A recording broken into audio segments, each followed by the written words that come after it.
आणि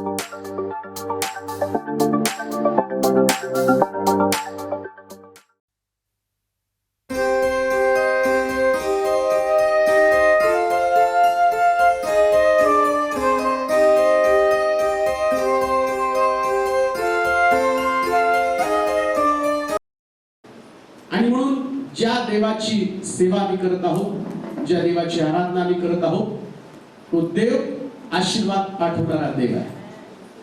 परंतु समस्या अशी आहे, पुष्कळ वेळा मी देवाकडे आशीर्वाद मागतो, परंतु आमच्या डोळ्यासमोर फार मोठा अंधार असतो. आम्हाला कळतं की आमच्या समस्या, आमचे प्रश्न अजूनही सुटलेले नाही.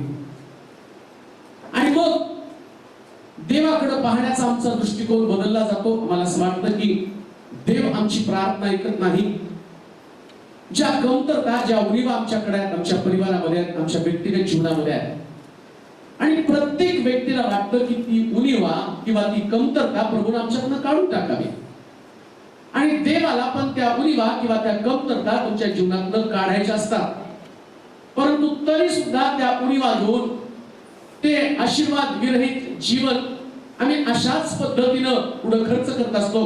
आणि कालांतराने लक्षात येतं, एवढे वर्ष प्रभूमध्ये चाललो, पण तरी सुद्धा एका गोष्टीची कमतरता आहे, काहीतरी एक आहे. कुणाकडे आर्थिक प्रश्न आहे, कुणाकडे आरोग्य नाहीये, कुणाकडचं कौटुंबिक स्वास्थ्य बिघडलेलं आहे.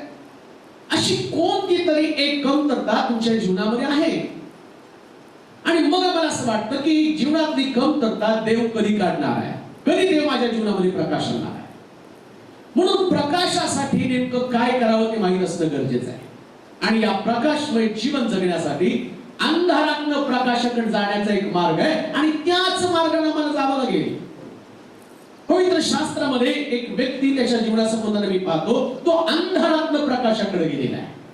त्याला पुष्कळ गोष्टी मिळवलेल्या आहेत, परंतु मिळालेल्या गोष्टीविषयी तो समाधानी नव्हता. आणि लक्षात ठेवा, देव त्या व्यक्तीला भरपूर आशीर्वाद देतो जो आशीर्वादाविषयी कधी समाधानी नसतो. आम्ही म्हटलं काय, आशीर्वादाविषयी समाधानी राहू नका. जो व्यक्ती आशीर्वादाविषयी समाधानी राहतो तो व्यक्ती स्वतःची प्रगती करत नाही. बऱ्याच लोकांना असं वाटतं, बस झाला, आता गेलो परमेश्वराच्या मंदिरात नोकरीसाठी, लागली आता बस. काही लोक देवाच्या मंदिरात येतात आणि मग ते म्हणतात की माझ्या मुलीचं लग्न ठरत नाही, आणि तिचं लग्न ठराव म्हणून मी चर्च मध्ये आले, आणि चर्च मध्ये आल्यावर लग्न ठरलं. ते म्हणतात आता बस झालं, आणि मी चर्चला जाणार नाही. परत अंधार त्याच्या डोळ्यासमोर येणार. मग आशीर्वादित जीवन जगण्याचं किंवा अंधाराकडनं प्रकाशमय जीवन जगण्याचं माध्यम कोणतं, कोणत्या स्टेप्स आहेत, कशा पद्धतीने तुम्ही आशीर्वादाच्या जीवनाकडे जाणार आहात, काय केल्यानं हे आशीर्वाद तुमच्या जीवनामध्ये येतील. आणि या आशीर्वादाच्या 4 प्रमुख प्रकारच्या पायऱ्या आहेत. 4 पायऱ्या आपल्या. या 4 टप्प्यातनं ज्यावेळेस तुम्ही जाता, त्यास अगणित आशीर्वाद की ज्याची तुम्हाला मोजदाद करता येत नाही एवढे आशीर्वाद देव तुम्हाला देणार आहे. काउंटलेस. एक आशीर्वाद संपला की दुसरा तुमच्या पुढ्यावर येऊन पडणार आहे. आणि देवाला सतत तुमची भेट घ्यावीशी वाटते, मग तुम्हाला प्रार्थना करण्याची गरज नाही. मी अशा व्यक्तीचा आणि पवित्र शास्त्रामध्ये वाचलं की तो व्यक्ती झोपेमध्ये असताना देव झोपेत त्याला आशीर्वाद द्यायला गेला. प्रेज लॉर्ड म्हणाल का?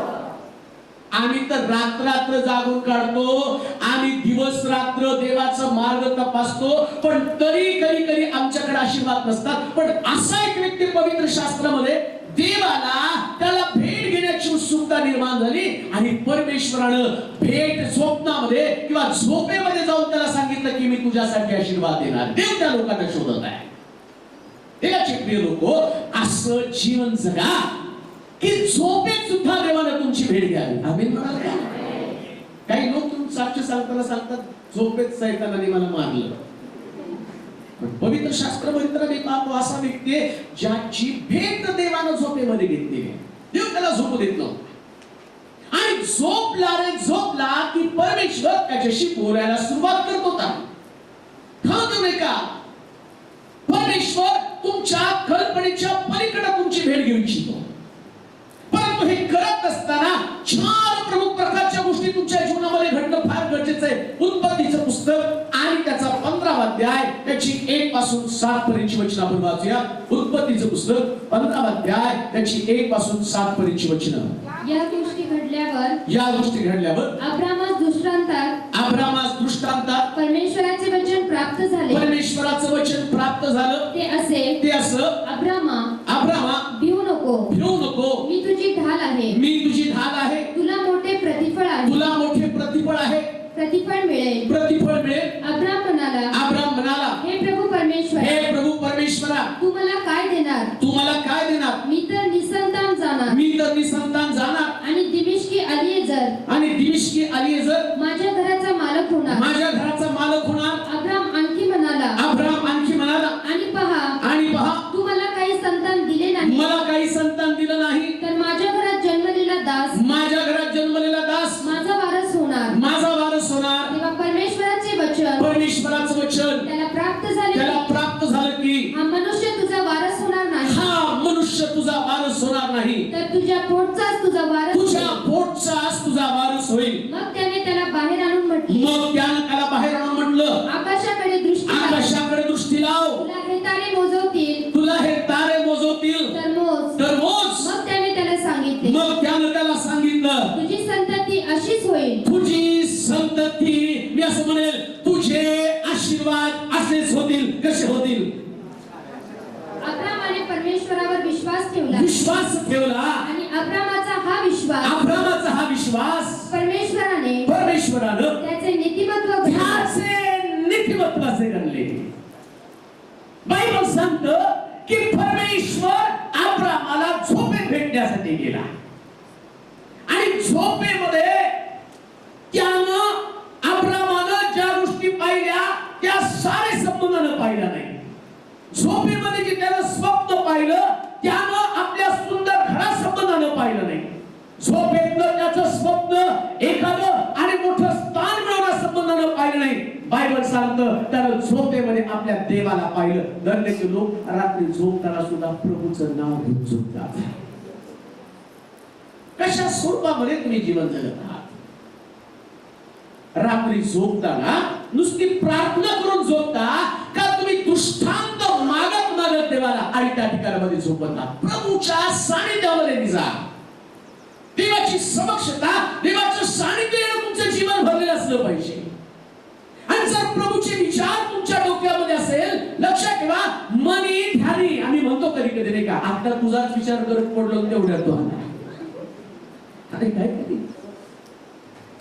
किती सरप्राईज बघा हो. तुझा सांगा की याचा विचार करत नव्हतं का? तो हा रे खरंच आता तुझाच विचार करतो. आणि तेवढ्यात अब्राम देवाचाच विचार करत बसला आणि देवाला दुसरं तिसरं काही सुचलं नाही. तो जातो अब्राम माझा विचार करतो ना, मग मला त्याच्या स्वप्नात पण जाणं गरजेचं आहे. देव स्वर्गामध्ये स्पष्ट नाही.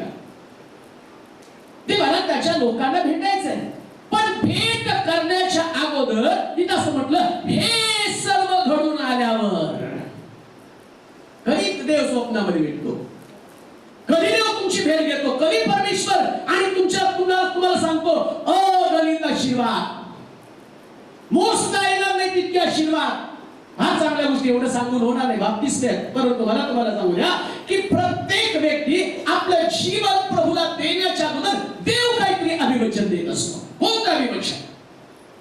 अब्राम स्वप्नामध्ये आपल्या जीवनातली एक कमतरता आणि देव या दोन गोष्टीचा विचार करतो झोपलेला आहे. तुमच्या जीवनामध्ये कोणती कमतरता आहे, कोणता आशीर्वाद अजून पण तुम्हाला मिळवायचा बाकी आहे, लक्षात ठेवा.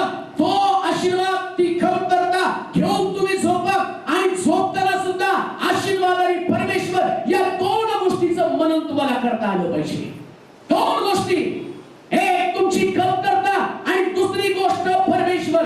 लक्षात ठेवा, ज्यांच्या जीवनामध्ये नुसती कमतरता आहे आणि परमेश्वर नाही त्यांच्यासाठी दुसरी सकाळ नाही. पण ज्यांच्या जीवनामध्ये कमतरता आहे आणि परमेश्वर आहे त्यांच्यासाठी दुसरी सकाळ एक अनुभवाची सकाळ असणार आहे. त्यांच्यासाठी दुसरी सकाळ एक नवीन आशेची सकाळ असणार आहे. त्यांच्यासाठी एक सकाळ अभिवचनाची सकाळ असणार आहे. त्यांच्यासाठी एक नवीन दिवस, नवीन आशीर्वादाचा दिवस असणार आहे. त्यांच्यासाठी नवीन सकाळ एक साक्ष साक्षीची सकाळ असणार आहे. साक्षीच्या सकाळीला जर जगायचं असेल तर लक्षात ठेवा, तुम्ही कोणत्याही परिस्थितीमध्ये परमेश्वराच्या विचारांमध्ये निजा. नुसते प्रश्न घेऊन निजू नका. जर प्रश्न घेऊन निजला ना, एक तर तुमचं मेंदू बस्त होऊन जाईल किंवा हार्ट तुटून जाईल, हार्ट अटॅक होईल. पण लक्षात ठेवा, प्रश्न घेऊन झोपता झोपता उशाला मात्र परमेश्वर असू द्या. अब्राम शास्त्र सांगतं, आपल्या उशाला एक धोंडा घेऊन निजला आणि तेवढ्यामध्ये परमेश्वराने त्याच्या मनातलं सगळं भय काढून टाकलं. 4 गोष्टी, या गोष्टी घडल्यावर, वाचता का वचन पहिलं? या गोष्टी घडल्यावर अब्रामास दृष्टांतात देव कधी भेटतो? या गोष्टी घडल्यावर. मग कोणत्या गोष्टी घडायला पाहिजे? जर घडल्या नाही तर देव नाही तुम्हाला भेटणार. आशीर्वाद तर सगळ्यालाच पाहिजे. आता उभं केलं तर पटपट लिस्ट देताल माझ्याकडे. आणि आता याची वही जर बघितली तर कधी कधी वाटतं निबंध लिहिलाय का, प्रबंध का, PhD करायला. एवढ्या समस्या नुसतं सांगायला उशीर. तुमच्यासाठी प्रार्थना करतो आणि तुम्ही विषय द्या. आणि विषय दिल्यावर कधी कधी म्हणायचं, बापरे 70, 80, 110, 120, 125 विषय, एवढ्या विषयांसाठी प्रार्थना. आणि मग आम्ही म्हणतो, का देवाने ऐकले नाही? आणि एवढ्या प्रार्थना केल्या, अहो तुमची आणि तुमचे ऑनलाईनचे वॉरियर्स आणि प्रेयर वॉरियर्स प्रार्थना करत आहे, हे उत्तर का मिळलं नाही? त्याच देव म्हणतो, 4 पायऱ्या ओलांड, हे घडू दे तुझ्या जीवनामध्ये. कोणतं? पहिली गोष्ट वाचूया, कोणत्या गोष्टी घडणं गरजेचं आहे. उत्पत्तीच्या पुस्तकाच्या 14 अध्यायाच्या 18 वचनाकडे आपण जाऊया. 17 वचन, उत्पत्तीचं पुस्तक आणि त्याचा 14 अध्याय त्याचं 17 वचन वाचूया. कोणती गोष्ट? पहिली पायरी, या गोष्टी आमच्या जीवनामध्ये घडणं गरजेचं आहे. पहिली पायरी वाचूया, उत्पत्तीचं पुस्तक 14 अध्याय आणि 17 वचन. कदारला गोमर आणि त्याच्या बरोबरचे राजे, कदारला गोमर व त्याच्या बरोबरचे राजे, यास मारून तो माघारी येत असता त्याला भेटावयास सदोमाचा राजा शावेखिंड म्हणजे राजखिंड येथवर सामोरा गेला. बस पहिली गोष्ट, हा अब्राम ज्यावेळेस परमेश्वर त्याला म्हटला, आकाशातले तारे मोजता येत असतील तर मोज आणि तू त्याच्याकडे पहा, एवढे आशीर्वाद मी तुला देणार आहे. अब्राम खुश, मी पण ते वाचून खुश. म्हटलं देव एवढे आशीर्वाद देणार आहे. आणि मग मी स्वप्न रंगवायला सुरुवात केलं. सगळ्यात मोठा बंगला माझा, सगळ्यात मोठं विमान माझं, सगळ्यात मोठी जमीन माझी, सगळ्यात मोठं चर्च माझं, सगळ्यात श्रीमंत लोक माझे. आणि देव म्हणतो, पहिले तुझ्या लोकांना घेऊन त्या शावेखिंडीमध्ये जा, ज्या ठिकाणामध्ये एक राजा आणि त्या राजाचं नाव कदारला गोमर. कदारला गोमर बरोबर जसं अब्रामाने युद्ध केलं तसं तुला युद्ध करावं लागेल. शावेखिंडीमध्ये हा कदारला गोमर नावाचा राजा आणि त्याचे मित्र आणि पवित्र शास्त्र सांगतं, या अब्रामानं एका रात्रीत निर्णय घेऊन या कदारला गोमर आणि त्याच्या मित्रांबरोबर त्याने युद्ध केलं आणि एका रात्रीमध्ये तो विजय झाला. प्रिया, एक रात्रीमध्ये. आमच्याकडे सुद्धा हे कदारला गोमर आहे, जे शावेखिंडीमध्ये आम्हाला गाठत आहे. मोठे आशीर्वाद तुमच्या जीवनामध्ये प्रभूने देऊ केलेले अगणित आशीर्वाद, ज्याची मोजदाद तुम्ही करू शकत नाही. तुमच्या परिवारात, तुमच्या व्यक्तिगत जीवनामध्ये कदाचित तुम्ही चांगली स्वप्न रंगवत असाल. लक्षात ठेवा, तुम्ही अशा नोकरीची अपेक्षा करत असाल की त्या ठिकाणामध्ये आणि तुम्हाला थोडका पगार असावा, पण देव म्हणतो नाही, मी तुझ्यासाठी अशा नोकरीची तरतूद केली की ज्या ठिकाणामध्ये तुझ्या प्रमोशनला मर्यादा नसणार, तुझ्या पगाराला मर्यादा नसणार, तुझ्या इन्क्रिमेंटला मर्यादा नसणार. कारण मी तुला देणार आहे. पण देत असताना तो काय बोलतो? कदारला गोमरला गाठ आणि मार, अशी शिट्टी वाजवत असतो. आता प्रभू स्वर्गातलं काय शिट्टी वाजवत आहे? कदारला गोमर. कोण आहे कदारला गोमर? जो शावेखिंडीमध्ये तुमची वाट पाहत आहे, ज्यानं तुमचे आशीर्वाद अडवलेले आहेत, ज्यानं तुमचे एक एक आशीर्वाद तिथं अडवून ठेवलेले आणि ते आशीर्वाद तुमच्याकडे तो येऊ देत नाही. कोण आहे कदारला गोमर आणि त्याचे मित्र? एका रात्रीमध्ये ते आम्हाला घालवून टाकायचे. प्रिया, जे बाप्तिस्मा घेणारे त्यांच्यासाठी मी सांगत आहे, आशे कदारला गोमर, राग नावाचा एक कदारला गोमर आहे, तो शावेखिंडीमध्ये आम्हाला गाठतो आणि म्हणतो, माझ्या विरुद्ध युद्ध करू नकोस, मला मारू नकोस, राग घेऊन बाप्तिस्मा घे. आणि परमेश्वर म्हणतो, राग घेऊन बाप्तिस्मा घेतला, कदार गोमर जर मेला नाही, अगणित आशीर्वाद जे ताऱ्यासारखे आकाशामध्ये चमकत आहे, जे तुला मोजता येत नाही, तेवढे आशीर्वाद तुझ्या जीवनामध्ये येणार नाही. म्हणून बरेच लोक म्हणतात बाप्तिस्मा घेत नाही तर प्रश्न वाढले. कारण तू कदारला गोमरला मारलं नाही, मित्राला मारलं नाही, ज्याला मारायचं त्याचा तू खात्मा केला नाही. व्यसन नावाचा कदारला गोमर आहे. व्यसन असणारा व्यक्ती पाण्याखाली जाऊ शकत नाही. तंबाखू, बिडी, सिगरेट, चिंता नावाचं पण व्यसन आहे. चिंता हे सुद्धा व्यसन आहे. हो आम्ही म्हणाल का? जेवढी गुंगी दारूने की त्याच्यापेक्षा जास्त गुंगी चिंतेने येते. हो चिंता करणाऱ्या माणसाला समोर अगं बाई मी बघितलंच नाही की तुला बघितलंच नाही तुम्हाला. आता तेवढ्याच विषयावर कोणतं वचन सांगितलं अगं बाई ऐकलं पण लक्षात नाही का? इथं ते चालले गडबड, चिंता चाललेली आहे. आता घरी गेल्यावर काय करायचं आणि सोमवारी काय, मंगळवारी काय, बुधवारी काय, ड्युटीवरती काय, या सगळ्या चिंता घेऊन पाण्याखाली गेल्या. का देऊ नाही का? जो व्यक्ती पाण्याखाली जातो ना, पाण्यातलं वर येतो ना, तो देवाचा पुत्र म्हणून बाहेर येतो. जो व्यक्ती परमेश्वराच्या मंदिरामध्ये, देवाच्या घरामध्ये येतो ना, त्या व्यक्तीनं आपल्या सगळ्या चिंता शावे खिंडीत एका रात्रीत मारून टाकायच्या. आम्ही म्हणाल का? परत ती चिंता तुमच्याकडे टाका म्हणे. चिंता तुम्हाला तिने विचारलं पाहिजे मी आय कमिंग मॅडम. हालेलुया. उलटा मी दार सतार उघड ठेवतो आणि म्हणतो चिंता कुठे या. आणि म्हणून काय काय लोकांना स्वतःची चिंता नसली जातात, त्यांना शेतकऱ्यांची चिंता असते. आणि शेतकऱ्याची चिंता नसणाऱ्याला आकाशातल्या पाखराची चिंता असते. ते काय खातील उगीच असते. तर चिमण्या काय खातील, कावळा तुझं काय खायचंय बघ. देवानं त्या कावळ्याला सांगितलं त्या पिण्याला जाऊन भाकर दे. देव तुमची तरतूद करतो. चिंता नावाच्या या असणाऱ्या कर्दाला गोमरला मारून टाका. या अब्रामानं या कर्दाला गोमरला मारलं असं चिंतेला मारा.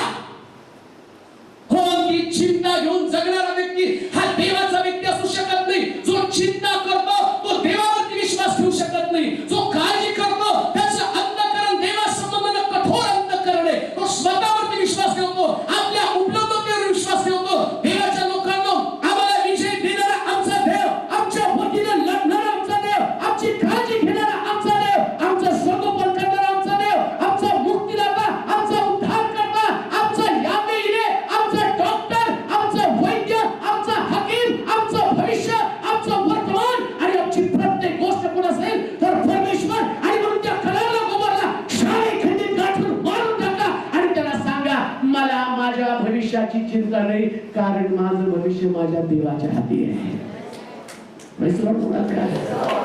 आणखी जोरात म्हणाल का? प्रेस ज्यांचं भविष्य देवाच्या हातामध्ये, त्यांच्या अंगठीमध्ये लाल खडा नाही. ज्यांचं भविष्य देवाच्या हातामध्ये, ते लोक पेपर मधलं भविष्य वाचत नाही. आम्ही म्हणतो बरेच लोकांना सकाळी उठला पेपर वाचत आज काय लिहिलंय. सगळ्यांनी लिहून ठेवले, राशी साहित्याने लिहून ठेवली आहे तुझ्या म्हणून माझ्या राशीला हाच आला. कुणाला म्हणतो तो जो त्रास देणार आहे त्याला. कधी सुद्धा त्या राशीकडे पाहू नका. देव तुमचं भविष्य घडवणारा देव आहे.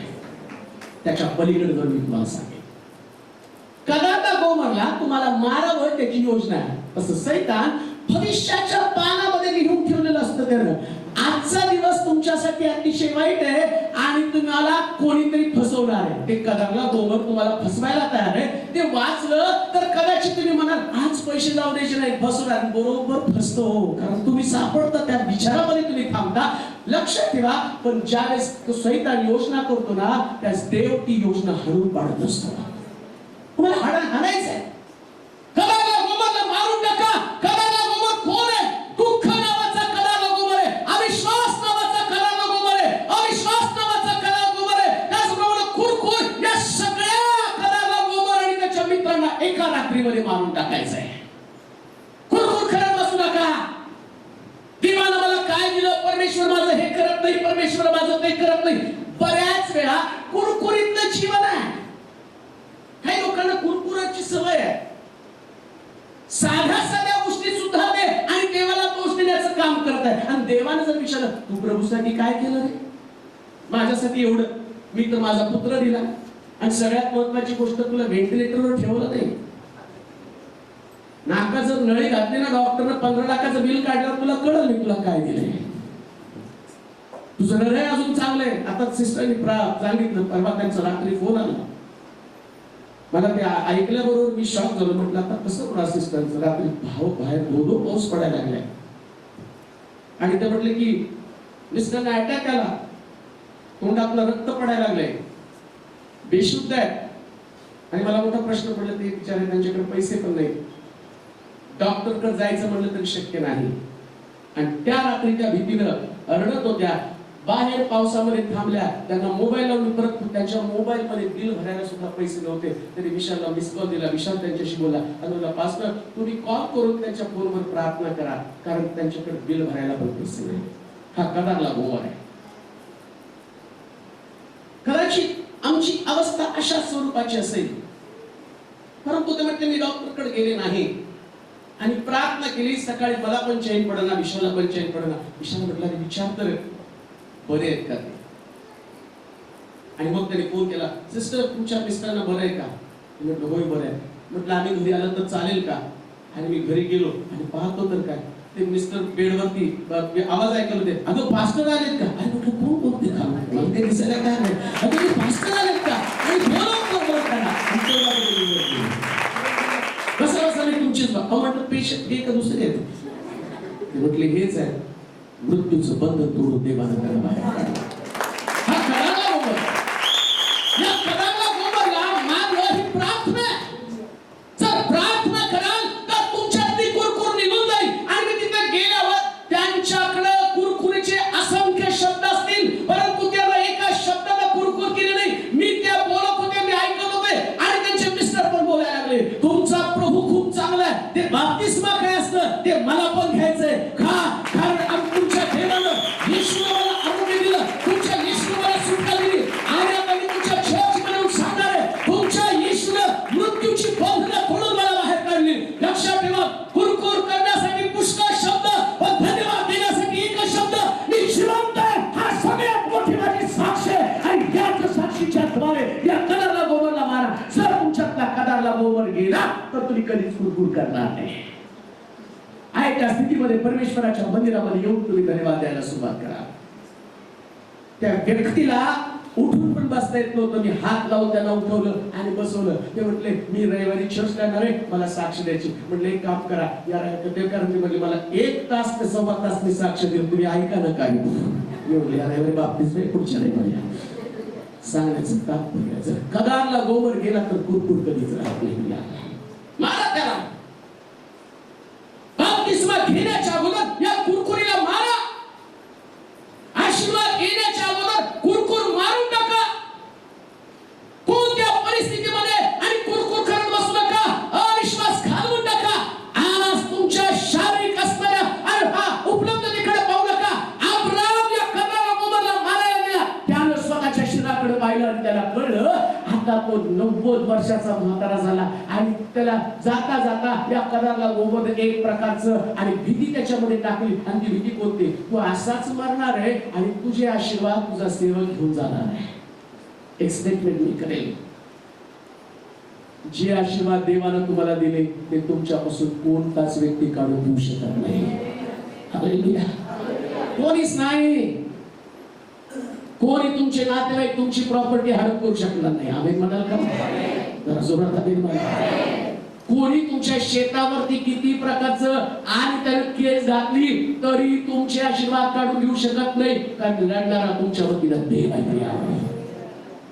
कदाचित तुमच्या नोकरीवरती, तुमच्या स्थानावरती आणि तुमच्या जागेवरती कोणीतरी अधिकार सांगितलं असेल आणि तो कदारला गोबर तुम्हाला सांगत असेल या वर्षी तुझी ती पोस्ट जाणार आहे, मारून टाका त्या कदारला गोबरला, कारण जो आशीर्वाद देवाने दिला तो म्हटलं मी तुझ्या सेवकाला नाही, तुझ्याच कुळात नसताना इसाकाला मी देणार आहे. कारण कदारला गोबर मारा मारा मारा मारा, त्याला विजय होऊ देऊ नका.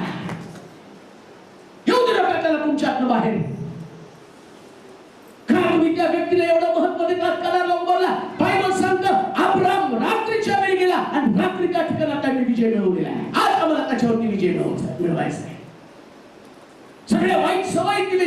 मिळवायचा, अविश्वासावरती विजय मिळवायचा. काय तो अविश्वास तुमच्याकडे का?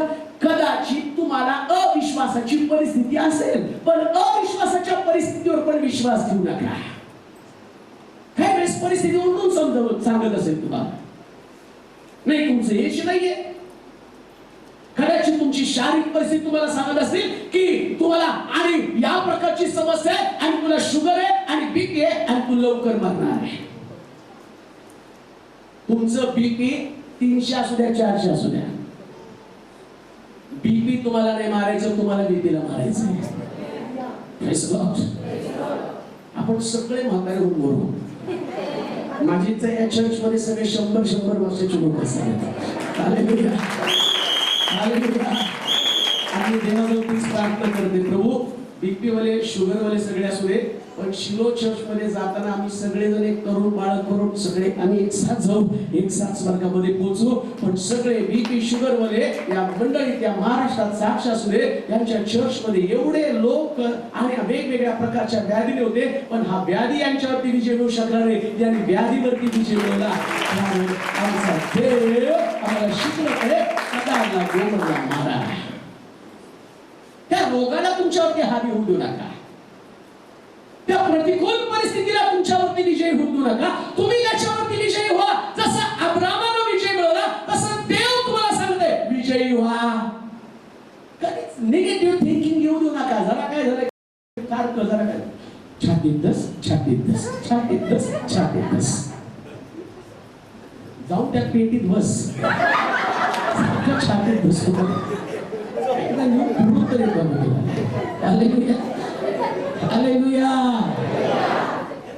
धसधस करणाऱ्यांचा देव नाही. देवाचे लोक धडकी भरवणारे लोक आहेत. आम्ही म्हणाल का?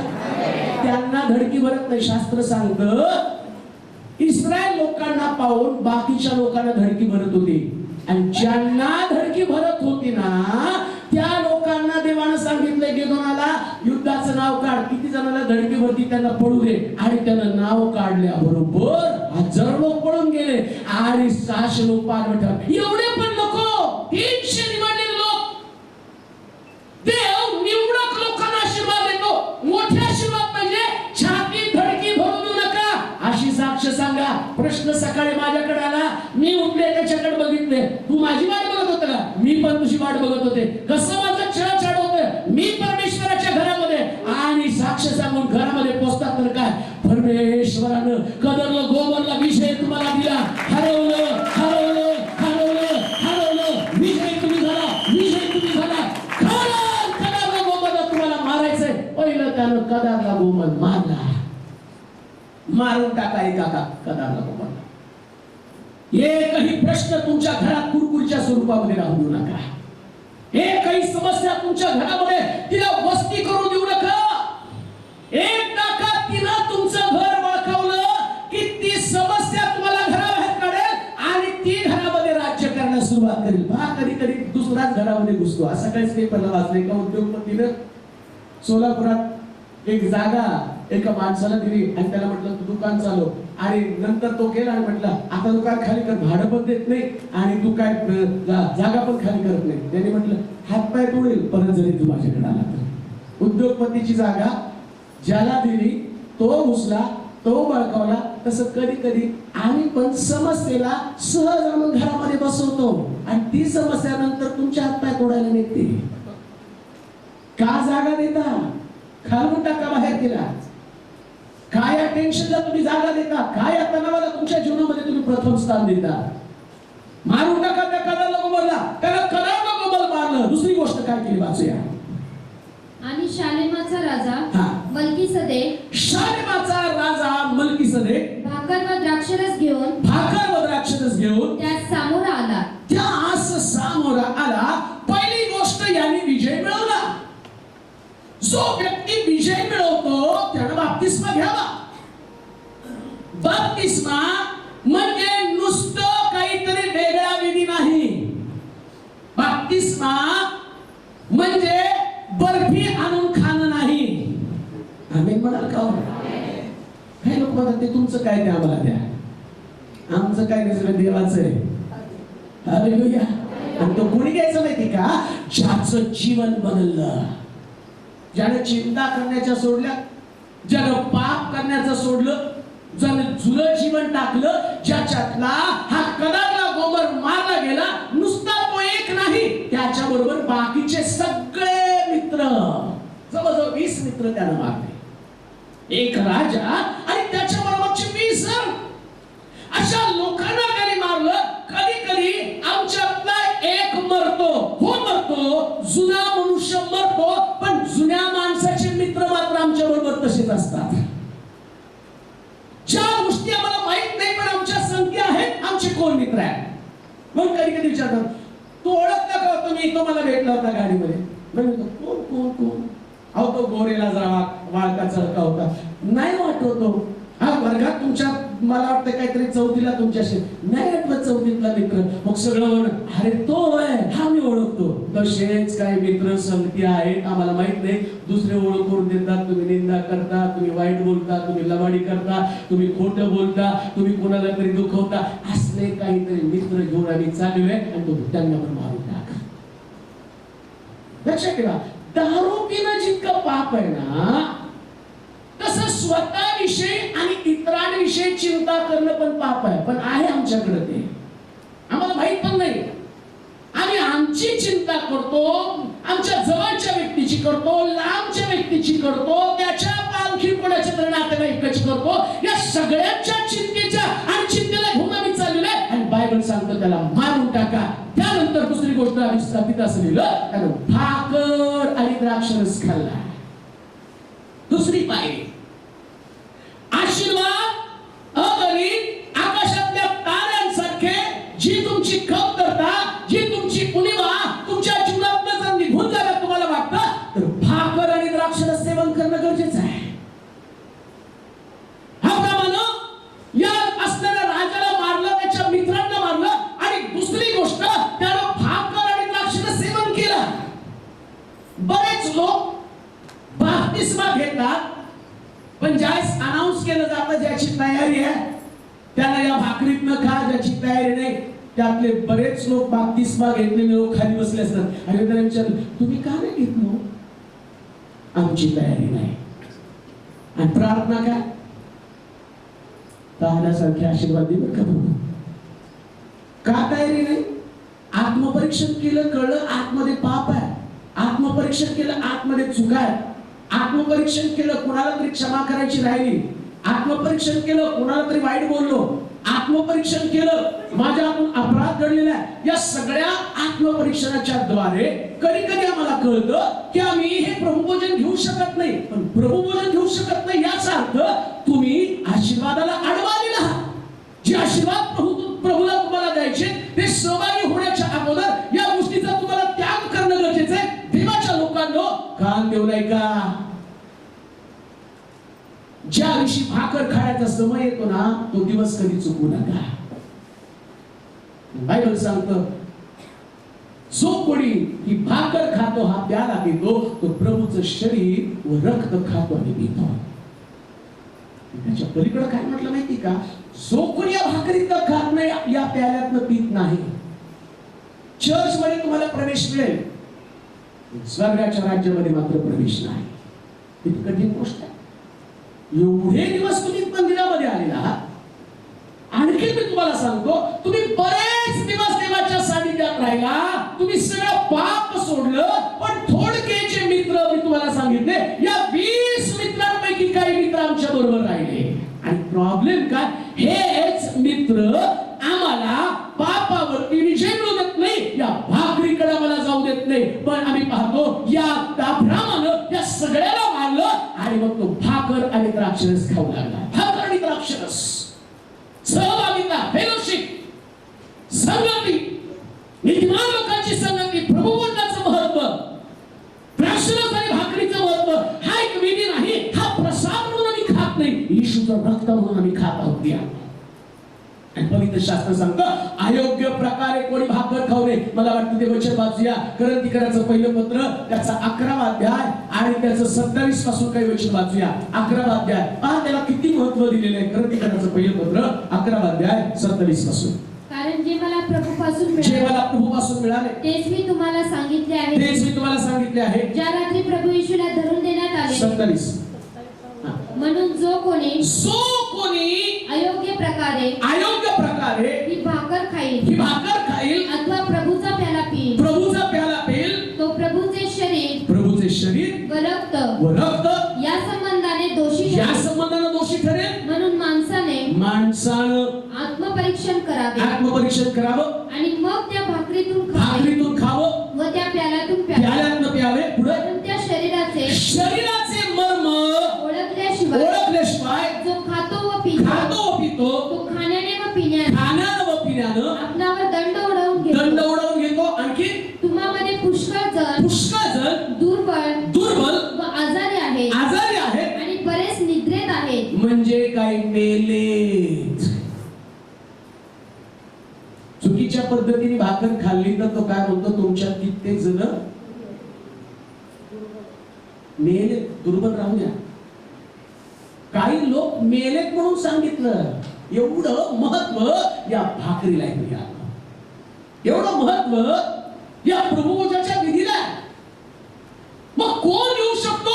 जे लोक शारीरिक खिंडीमध्ये या सर्व राजांना मारून टाकत आहे, या कर्दाला कुमारला मारत आहे, त्याच्या साथीदारांना मारत आहे, त्यानं भाकरीतनं खाल्लंच पाहिजे.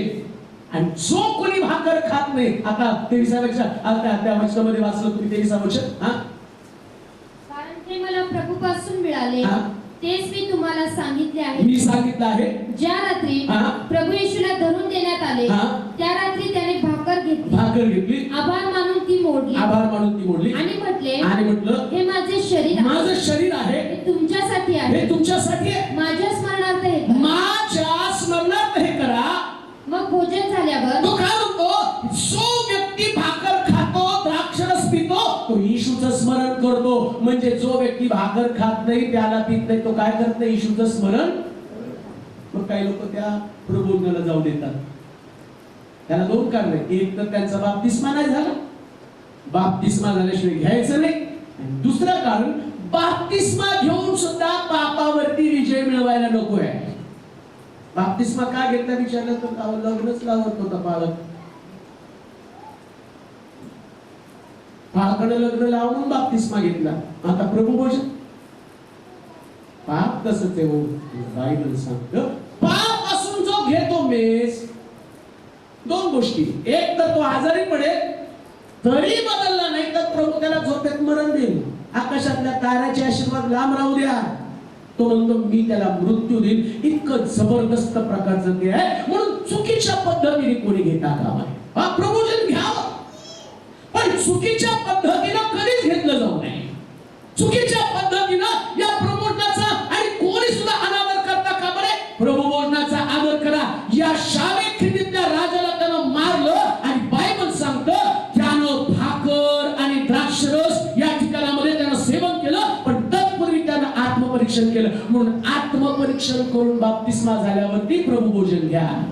आत्मपरीक्षण करा. कोणतेही पाप मनामध्ये न ठेवता, शरीरामध्ये, जीवामध्ये, स्वभावामध्ये कुठल्याही प्रकारचं पाप न ठेवता प्रभू भोजन घ्यावं. आणि म्हणून दुसरी पायरी त्यानं काय केलं तर त्या ठिकाणामध्ये भाकर आणि द्राक्षरस. वाचूया ते वचन पुन्हा 14 अध्याय 18 वचन.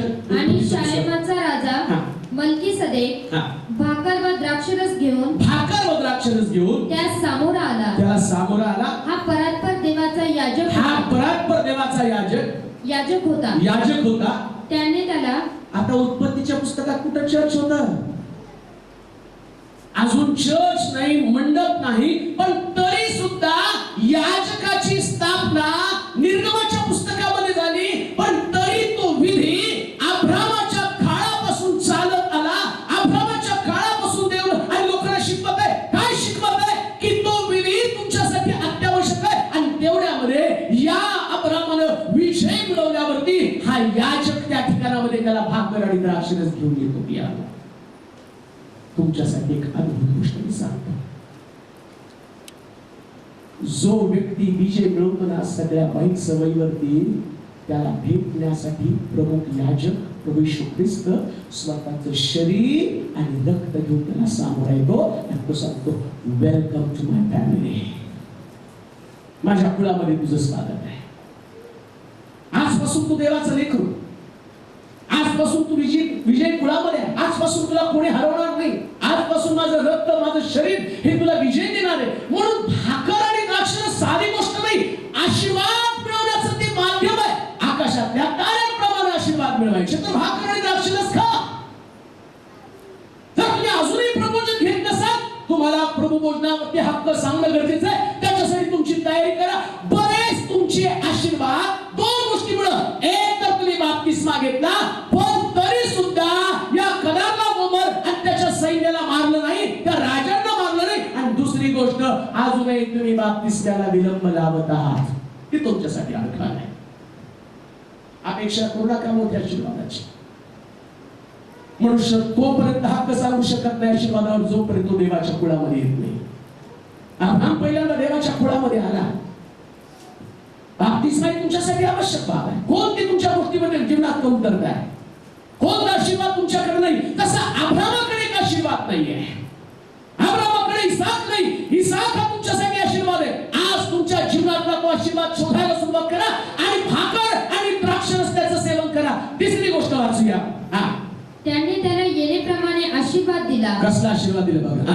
आकाशाचा व पृथ्वीचा स्वामी, आकाश व पृथ्वीचा स्वामी, जो परात्पर देव, जो परात्पर देव, तो अब्रामाला आशीर्वाद देव, तो अब्रामाला आशीर्वाद देव, ज्या परात्पर देवाने, ज्या परात्पर देवानं तुझे शत्रू तुझ्या स्वाधीन केले, तो धन्य. तेव्हा अब्रामाने त्याला अवघ्याचा 10वा भाग दिला. तिसरी गोष्ट, त्यानं भाकर खाल्ली, द्राक्षरस पिला आणि मग याजक त्याला आशीर्वाद देऊ लागला. आणि आशीर्वाद द्यायला लागल्याबरोबर आता यानं तिसरी गोष्ट काय केली, यानं आपला 10वा भाग याजकाला दिला. काय देऊ का? अगणित आशीर्वाद जर तुमच्या जीवनामध्ये तुम्हाला पाहिजे, तुम्हाला आकाशातल्या ताऱ्यासारखे आशीर्वाद मला पाहिजे, तोपर्यंत येणार नाही जोपर्यंत दिलेल्या आशीर्वादाचं मोबदला म्हणून आपल्या उत्पन्नाचा 10वा भाग किंवा दशांश तुम्ही देवाला देत नाही, मग आशीर्वाद तुमचे अडलेले. आम्ही म्हणाल का? जर जोरात आम्ही म्हणाल का? 10वा भाग द्यायचा. शास्त्र सांगतं याजकानं त्याला आशीर्वाद दिला. वाचा बरं ते वचन. त्याने त्याला येण्याप्रमाणे आशीर्वाद दिला. आकाशाचा व पृथ्वीचा स्वामी, आकाश आणि पृथ्वीचा स्वामी, जो परात्पर देव, तो अब्रामाला आशीर्वाद देव, ज्या परात्पर देवानं तुझे शत्रू तुझ्या स्वाधीन केले, तो धन्य. देव तुमच्या शत्रूला तुमच्या स्वाधीन त्यानं केलं. का तुम्हाला 10वा भाग द्यायचा? कारण देवानं रोगाला तुमच्या स्वाधीन केलं.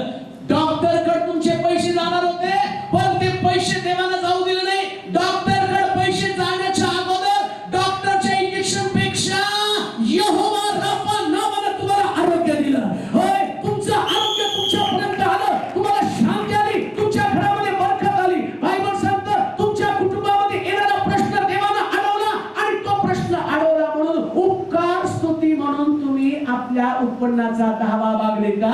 लक्षात ठेवा, जो व्यक्ती ज्याचं तारण होतं, बाप्तिस्मा होतो, जो विजय मिळवतो, जो प्रभुभोजन घेतो, त्याला आपल्या उत्पन्नाचा 10वा भाग देवाला देणं तितकंच गरजेचं आहे. आणि त्याच्या पलीकडे मी असं म्हणेल, ज्यानं बाप्तिस्मा घेतला नाही, ज्याचं तारण झालं नाही, त्यानं दशांश दिला तर त्याचे आशीर्वाद त्याला मिळणार नाही. पण जो बाप्तिस्मा घेतो आणि बाप्तिस्मा घेऊन प्रभुभोजन घेतो आणि त्या व्यक्तीने हे केलं आणि जर त्यानं दशांश दिला तर तोही आशीर्वादित होणार. दोन्हीकडून कोण अडकलो? तुम्हीच. समजा मी बाप्तिस्मा घेतला नाही, प्रभुभोजन घेतलं नाही, पण मी 10वा भाग देतो, तर मी आशीर्वादित. समजा मी बाप्तिस्मा घेतला, प्रभुभोजन घेतलं आणि मी दशांश देतोय, मी आशीर्वादित होईल? मग कोण अडकलं? बोला. मी कशाला अडकतोय? मी तो थंडोक सांगून मोकळो. हालेलुया, हालेलुया, जोरात बोला हो. बरेच बाळक लोक मला सांगतात, आता ती वरून चालले जाऊ दे, पास्टर आमच्या चर्च मध्ये येऊन द्यायला शिकवा, अट्टे लावून शिकव म्हटलं. बायबल सांगतं, मी आता नुसतं उत्पन्नाच्या 10 भागाविषयी बोलत नाही. ते तर तुम्ही एका व्यक्तीचं तारण झालं त्याला शिकवावं लागत नाही, तो आपोआप शाळेत फी भरतो तसं तो दशांश भरतो. त्याला ठाऊक आहे ते माझं त्याच्यातलं काही सुटका नाही, मला आशीर्वादित व्हायचं तर ते आता तो त्याच्या पलीकडे जाऊन नुसतं उत्पन्नाचा 10वा भाग नाही. उत्पन्नाचा 10वा भाग तर तुम्हाला द्यायलाच पाहिजे, नाही दिला तर देव काढून घेतो. कसं काढायचं देवाला माहिती, 10 नाही मग 50% काढून घेतो. असा जबरदस्त हलवा हलवी चालू करतो. मग कधी कधी दशांश चुकला म्हणून बाळासाहेब असं हा माहिती आहे तरी विचारलं का, त्याच्यासाठी झालेलं आहे. पण त्याच्या पलीकडे जाऊन तुम्हाला सांगू द्या, नुसतं उत्पन्नाचा 10वा भाग नव्हे तर लक्षात ठेवा, प्रभूनं दिलेलं जीवन त्याचाही भाग तुम्हाला द्यायला पाहिजे. जर 7 दिवस प्रभूनं दिलेले, 1 दिवस रविवार प्रभूचा आहे, तो पण दिला पाहिजे. आम्ही म्हणाल का? मग कारण सांगत बसू नका, आज आमचं झालं, नेमकं निघालो, नामकं झालं, पाणी आलं, हे झालं, ते झालं, तेवढं हे झालं, नातेवाईक आली आणि निघालो, पत्रिका आली, ते घेऊन गेले. बंद करा. 1 दिवस सरकारने सांगितलं या महिन्यात पगार नाही, कसला लढा. 7व्या वेतन आयोगात घर भाडं कमी झालं तर संपाला निघाले आणि तर आम्ही कित्येक रविवार घरी. आणि कारण काय, असं झालं तसं झालं आमचं झालं तर अरे प्रमोशन घेतो. काही लोक नुसतं प्रमोशनला हजर, पांढरे कपडे, चेहऱ्यातून कष्ट. प्रभू येशू ख्रिस्त वधस्तंभावर गेला तुझ्यासाठी रे. तू गेला पण आता दुसऱ्यांदा तुला नरकात टाकणार आहे का, तर फक्त रविवारी चर्चला आला. नुसतं ते त्याच्यासाठी नाही प्रमोशन, कशासाठी? कमिटमेंट, करार आहे. बायबल सांगतं माझ्या रक्ताला झालेला दावा करार आहे. कोणता? प्रभूने घेतला. कोणता करार करता? मी माझा उत्पन्नाचा 10वा भाग तुला देईल आणि माझ्या आठवड्यातल्या 7 दिवसापैकी 1 दिवस मी तुला देईल. हा तुमचा करार आहे, हा करार आहे. काही झालं तर देवाच्या मंदिरामध्ये जाण्याचं मी टाळणार नाही. मी परमेश्वराच्या मंदिरात जाणार आहे. ज्या दिवशी तुम्ही पाण्याचा बाप्तिस्मा घेतला, देवाशी तुमचा करार आहे. कोणता? रविवार काही असलं तरी मी घरी थांबणार नाही. आणि त्याच्या पलीकडे जाऊन सांगतो, पोरीचे लग्न पण रविवारी ठेवू नका. बरेच लोक म्हणतात लग्न होतं पोरीचं, रविवारच वाटलं का? नाही, सुट्टीचा दिवस असतो. कोण सांगितलं तुम्हाला सुट्टी म्हणून? 6 दिवस देवाने तुम्हाला सुट्टी दिली, 7व्या दिवशी तुम्हाला कामाला बोलवले. आम्ही म्हणाल का? 6 दिवस देव बोलवत नाही मंदिरात, 7व्या दिवशी मग तो मंदिरात त्या कामाला. 6 दिवस तुम्हाला सुट्टी होती, 7वा दिवस देवाच्या मंदिराचा. आणि म्हणून तुम्ही आपल्या उत्पन्नाचा 10वा भाग, तसं तुमच्या दिवसाचा भाग पण प्रभूला द्यायला पाहिजे. आता जसं 7 दिवसाचा भाग तुम्ही देता, तसं 1 दिवसाचा भाग पण प्रभूला द्यायला पाहिजे. 1 दिवसाचा भाग प्रार्थनेचा भाग, प्रार्थनेचा भाग पण द्या. जेवढा वेळ टीव्ही समोर घालताना 2 सिरियल जरी बंद केल्या तरी देवाला 1 तास मिळेल. आम्ही म्हणाल का? जरा जोरात आम्ही म्हणा, आणखी जोरात म्हणा. आणि काही लोक एवढं प्रार्थना न करण्याच्या सबबी त्याच्यावर 100 बिल लिहिणार आहेत. ते कसं म्हणतात ना, पैसा मिळवण्याचे 100 रुपये, तशी प्रार्थना न करण्याचे 100 रुपये मला सापडले.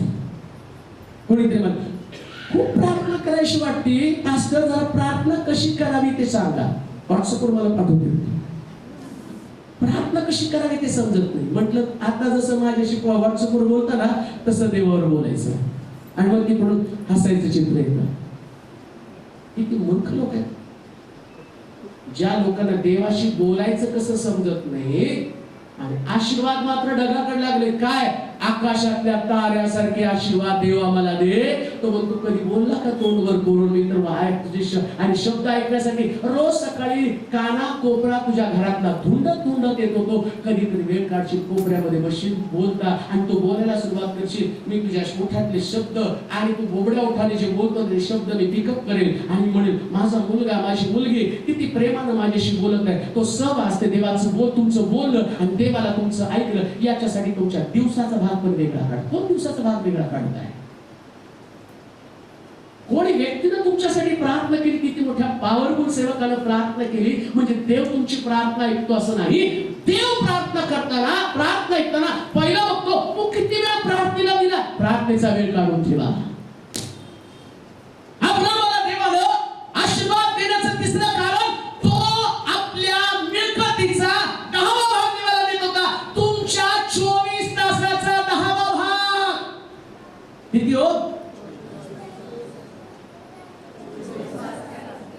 जगायचंय? दिवसभरात किती जगायचंय? का 1 तास तुमचं हृदय बंद पडलं तर चालतं? 2 सेकंदात आउट होतो. हृदय बंद बुक्या मारून मारून डॉक्टरला त्याला उठावं लागतं. आणि देव तुम्हाला 24 तास श्वास देतो. या श्वासाचा 10वा भाग काढून ठेवा. तुम्हाला वाटतं नाही मला देत आहेत, देऊ शकता तुम्ही.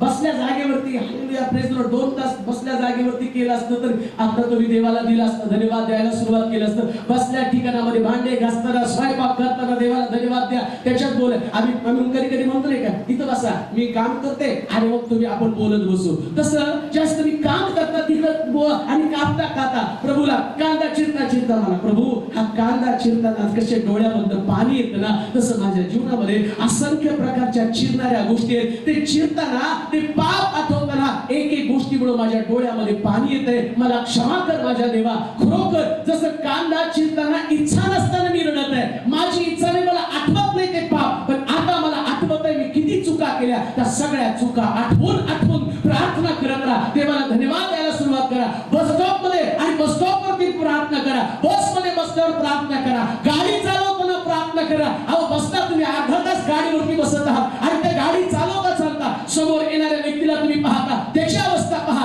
कधी कधी त्यांच्या अंगावरती कपडे नसतात आणि मळक्या अवस्थेमध्ये असतात, किती संकटामध्ये असतात, किती जर्जर झालेलं त्यांचं जीवन असतं. पण प्रभूला त्या गोष्टीबद्दल धन्यवाद द्यायला सुरुवात करा. दिवसातले कितीतरी वेळ तुमचं देवाच्या सानिध्यामध्ये जाईल.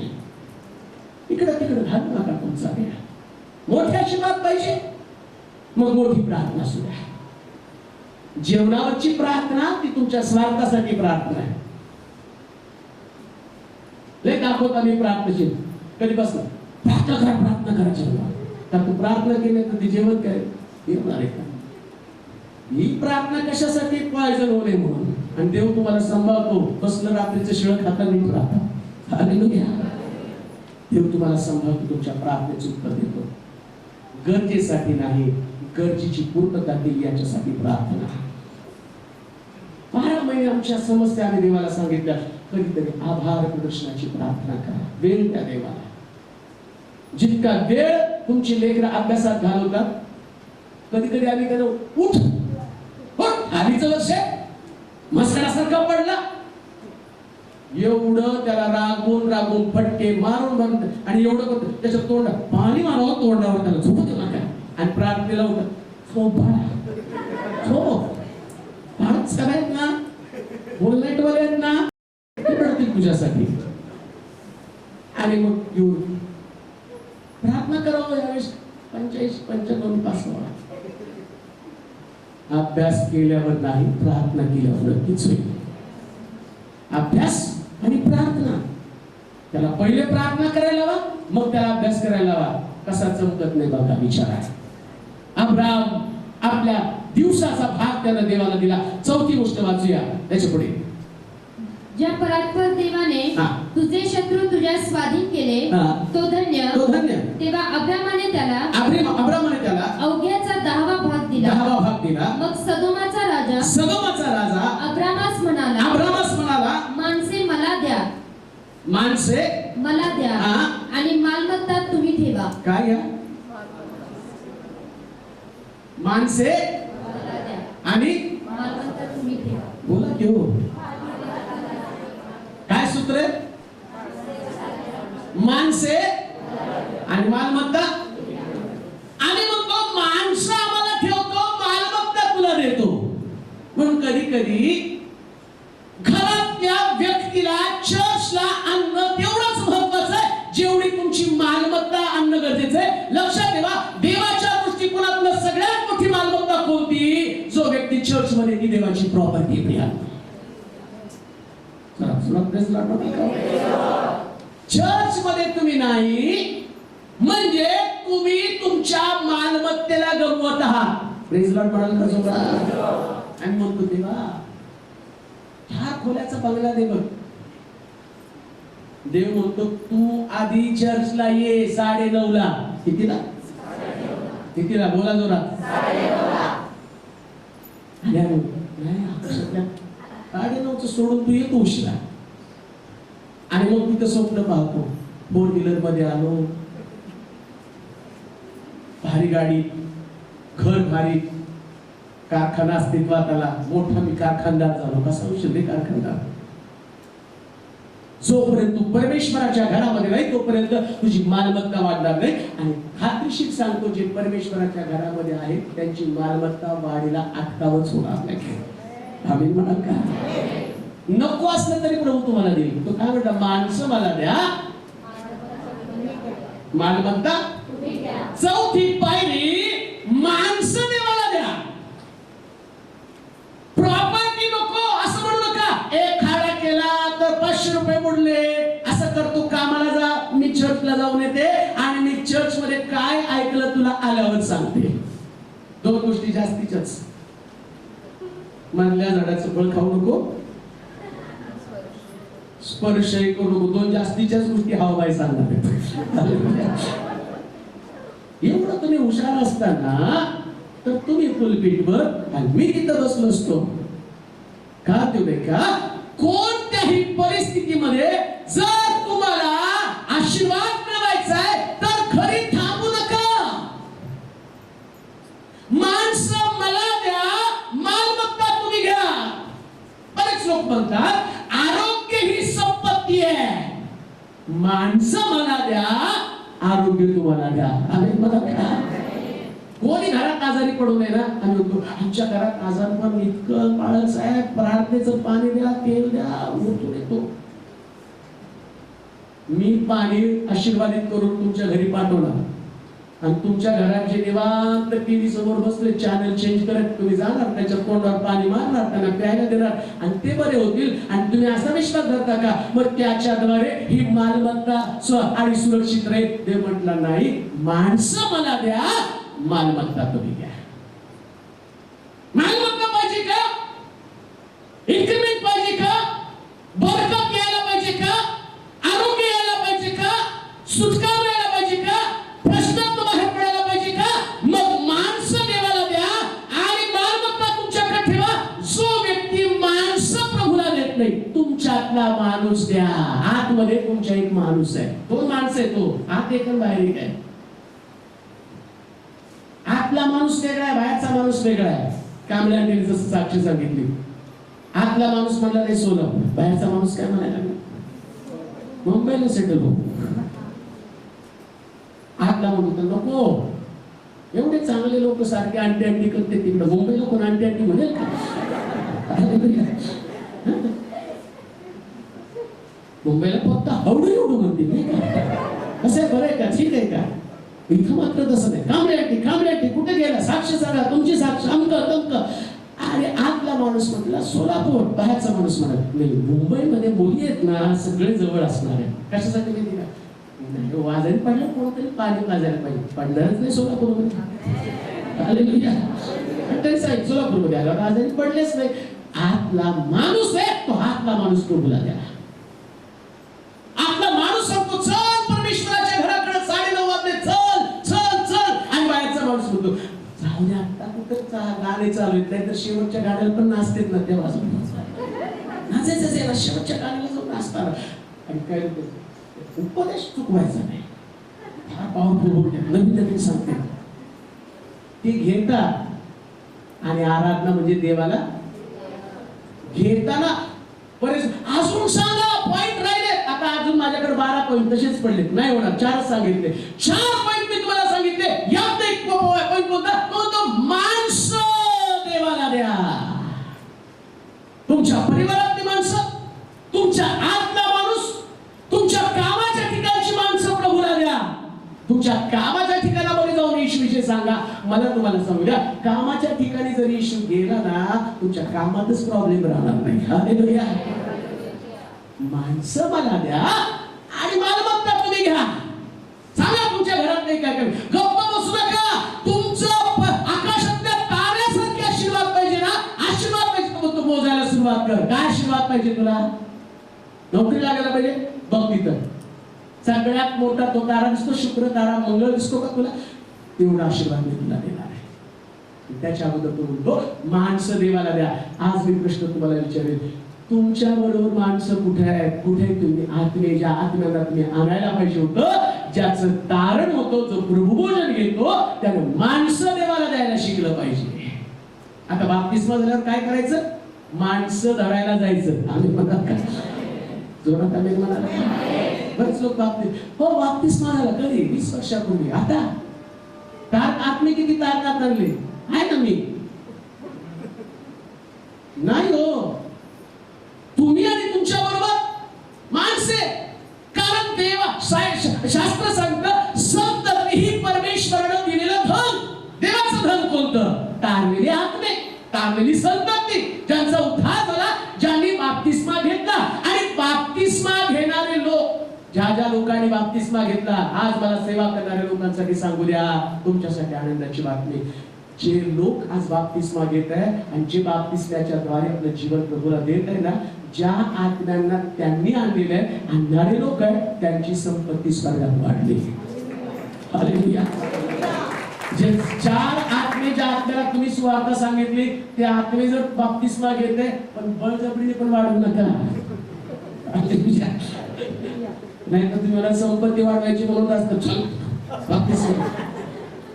आधी पायऱ्या सांगितलेल्या कोणत्या? आधी महाराज आला कुणाला? कदारला गोमरला. आधी त्याचा कदारला गोमर मारून मरू द्या. कदारला गोमर मग गेला नाही, त्याला घेऊन आला, तुम्ही पाण्याखाली नेला तर तुमची संपत्ती वाढणार नाही. संपत्ती कोणाची वाढणार आहे? ज्यानं सिस्टमॅटिक पद्धतशीरपणे काम केलेलं आहे. आज सगळ्याजण आपण भागीदार आहोत. कोण कोण भागीदार आहे? ज्यांनी त्या ठिकाणामध्ये जाऊन त्यांना बाप्तिस्म्याचं शिक्षण दिलं ते, ज्यांनी सुवार्ता सांगितली ती, आणि मी पण का, कारण मी त्यांना देवाच्या वचनामध्ये वाढवलं. आमच्या सगळ्याची संपत्ती, आमची सगळ्याची पार्टनरशिप आहे. Hallelujah, hallelujah. सगळ्याची पार्टनरशिप. आणि प्रभू म्हणतो माणसं मला द्या, संपत्ती तुम्ही द्या. ते तुम्हाला आशीर्वाद देणार. आणि पवित्र शास्त्र सांगतं हे सगळं केल्यावर, आता त्या वचनाकडे या, पहिल्या वचनामध्ये या गोष्टी घडल्यावर अब्रामास दृष्टांतात, मग देवाने त्याला दृष्टांत दिला. परमेश्वराचे वचन परमेश्वराचं वचन प्राप्त झालं. ते असं की अब्रामा भिवू नको, मी तुझी ढाल आहे, मी तुझी ढाल आहे. आता हे सगळं केल्यावर देव स्वप्नामध्ये सांगतो आता घाबरू नको. का देऊ नये का? बाप्तिस्मा न घेणाऱ्या व्यक्तीसाठी सगळ्यात धोक्याचा इशारा परमेश्वर अब्रामाला काय म्हटला? भिवू नको. काय म्हटलं? भिवू नको. आणि जे घेत नाही त्यांना भ्या. मग काय भ्या वाटलं रात्री? वाटायलाच पाहिजे. बाप्तिस्मा नाही घेतला म्हणलं भीती वाटणारच आहे. सैतान येऊन तुमच्या शिवशापायला खेळणार आहे. कधी डोकं दाबेल, कधी पाय दाबेल, कधी छाती दाबेल, कधी तुम्हाला गुदगुल्या करेल, कधी तुम्हाला आणि भाव करेल आणि उठवेल आणि सांगेल मी आहे, आय एम हिअर. मी नेहमी तुझी मदत करण्यासाठी या ठिकाणात आहे.